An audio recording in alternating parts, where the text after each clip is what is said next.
तो क्या आप अपना पहला ऑप्शन ट्रेड करने के लिए तैयार हैं? चलिए इस सफर में हम इसे स्टेप बाय स्टेप समझते हैं, बिल्कुल एक मेंटर की तरह। आइए शुरू करते हैं। हमारा प्लान बिल्कुल साफ है। हम सबसे पहले ऑप्शंस की बेसिक बातों से शुरू करेंगे, फिर अपना सेटअप तैयार करेंगे और धीरे धीरे अपना पहला ट्रेड करने तक पहुंचेंगे। इसे एक तरह से अपनी ट्रेडिंग की पहली क्लास समझिए। देखिए, कोई भी ट्रेड करने से पहले उसकी नींव को समझना बहुत जरूरी है। तो सबसे पहले आइए जानते हैं कि ये ऑप्शंस ट्रेडिंग आखिर है क्या और ये नॉर्मल स्टॉक खरीदने से अलग कैसे है। इसे ऐसे समझिए, जब आप स्टॉक खरीदते हैं तो आप एक कंपनी में हिस्सेदार बन रहे होते हैं, लेकिन ऑप्शंस में आप असल में इस बात पर ट्रेड कर रहे हैं कि बाजार का मूड क्या है, ऊपर जाएगा या नीचे। ये पूरी तरह से दिशा का खेल है। प्रीमियम मतलब उस ऑप्शन कॉन्ट्रैक्ट को खरीदने की कीमत। आप जो प्रीमियम देते हैं वही आपके मुनाफे या नुकसान की नींव रखता है। ट्रेडिंग का सबसे बुनियादी फैसला यहीं से शुरू होता है। आपको क्या लगता है, बाजार ऊपर जाएगा या नीचे? अगर आपको लगता है कि भाव चढ़ेगा तो आप कॉल ऑप्शन लेते हैं, और अगर लगता है कि भाव गिरेगा तो आप पुट ऑप्शन लेते हैं। सिंपल। अच्छा, थ्योरी तो काफ़ी हो गई। अब ज़रा प्रैक्टिकल चीज़ों पर आते हैं। जैसे कारीगर काम करने से पहले अपने औजार तैयार करता है, वैसे ही हमें भी ट्रेडिंग के लिए अपना माहौल बनाना होगा। अपना पहला ट्रेड करने से पहले ये 3 चीजें तो बिल्कुल जरूरी हैं। एक ब्रोकर अकाउंट जहां आप ट्रेड करेंगे, बाजार के खुलने और बंद होने का समय, और हाँ, शुरुआत के लिए निफ्टी 50 जैसे किसी एक इंडेक्स पर ही फोकस करना बेहतर रहता है। अब आते हैं सबसे जरूरी स्किल पर, ट्रेडिंग चार्ट को पढ़ना। ये चार्ट ना बाजार का ब्लूप्रिंट होता है, जो हमें इशारे देता है कि कीमतें किस तरफ जा सकती हैं। इसके पीछे कोई जादू नहीं है, सच कहूं तो।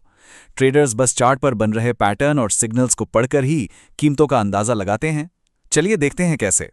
देखिए, चार्ट की भाषा इन कैंडल से ही शुरू होती है। इन्हें आप ट्रैफिक लाइट की तरह सोचिए।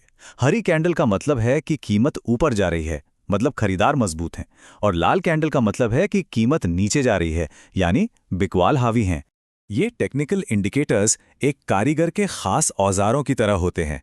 हर एक इंडिकेटर बाजार की सेहत के बारे में एक अलग नजरिया देता है। शुरुआत के लिए ये 3 इंडिकेटर्स बहुत काम के हैं। मूविंग एवरेज हमें ट्रेंड की दिशा बताता है, सुपर ट्रेंड सीधे सीधे खरीदने या बेचने के सिग्नल देता है, और आरएसआई हमें बताता है कि कहीं बाजार बहुत ज्यादा तो नहीं खरीदा या बेचा जा चुका है। अकेले अकेले शायद ये कुछ ना बताएं, पर जब इन्हें एक साथ देखते हैं तो एक बेहतर तस्वीर मिलती है। ऑप्शन चेन, हाँ, ये देखने में थोड़ी मुश्किल लग सकती है, पर घबराइए मत। ये सिर्फ बाजार में मौजूद सारे कॉन्ट्रैक्ट्स का एक मेन्यू है। चलिए इसे आसान बनाते हैं। ये देखिए, ये ऑप्शन चेन का एक सिंपल व्यू है। बीच में है स्ट्राइक प्राइस, यानी वो भाव जिस पर आप सौदा कर रहे हैं। बाईं ओर कॉल्स हैं अगर आपको तेजी की उम्मीद है, और दाईं ओर पुट्स हैं अगर आपको मंदी की। जो हाईलाइटेड है वो एट द मनी है, मतलब मौजूदा बाजार भाव के सबसे करीब।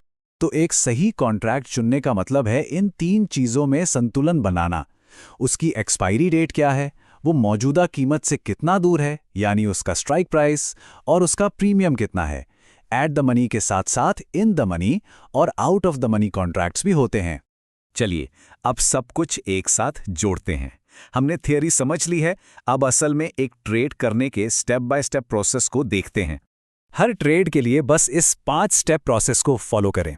पहले चार्ट को समझिए, फिर ऑप्शन चेन में सही कॉन्ट्रैक्ट ढूंढिए, अपना स्ट्राइक प्राइस चुनिए, ऑर्डर की डिटेल्स भरिए, और आखिर में अपना ऑर्डर प्लेस कर दीजिए। ये अनुशासन बनाए रखने में बहुत मदद करता है। मुनाफा कमाना बहुत रोमांचक लगता है, लेकिन लंबे समय तक टिके रहने के लिए सबसे जरूरी है अपनी जमा पूंजी की रक्षा करना। स्टॉप लॉस आपका सबसे जरूरी सुरक्षा कवच है। इस पर कोई समझौता नहीं होना चाहिए। ये एक ऑटोमेटिक ऑर्डर है जो ये पक्का करता है कि एक छोटा सा नुकसान आपकी पूरी पूंजी को खत्म न कर दे। और ये एक ऐसी गलती है जो लगभग हर नया ट्रेडर करता है। डर के मारे वो अपना स्टॉप लॉस बहुत पास लगा देते हैं। नतीजा, बाजार की जरा सी हलचल भी उन्हें ट्रेड से बाहर कर देती है, और वो एक अच्छा मौका गंवा बैठते हैं। ये भी याद रखना जरूरी है कि हर ट्रेड पर ब्रोकरेज और दूसरे चार्ज लगते हैं। आपका जो भी मुनाफे का टारगेट हो वो इन सब खर्चों से ज्यादा होना चाहिए, तभी आप असल में कुछ कमा पाएंगे। तो बाय बटन दबाने से ठीक पहले एक बार मन ही मन इस चेकलिस्ट से जरूर गुजरें। इसे एक प्रोफेशनल की आखिरी सेफ्टी जांच समझिए। हमने आपको ट्रेड करने का तरीका तो बता दिया है, लेकिन ये तो बस पहला कदम है। ट्रेडिंग की असली कला अपनी खुद की स्ट्रैटेजी बनाने में है, और वो लगातार सीखने और प्रैक्टिस करने से ही आएगी। तो अब सवाल ये है, आपकी स्ट्रैटेजी क्या होगी?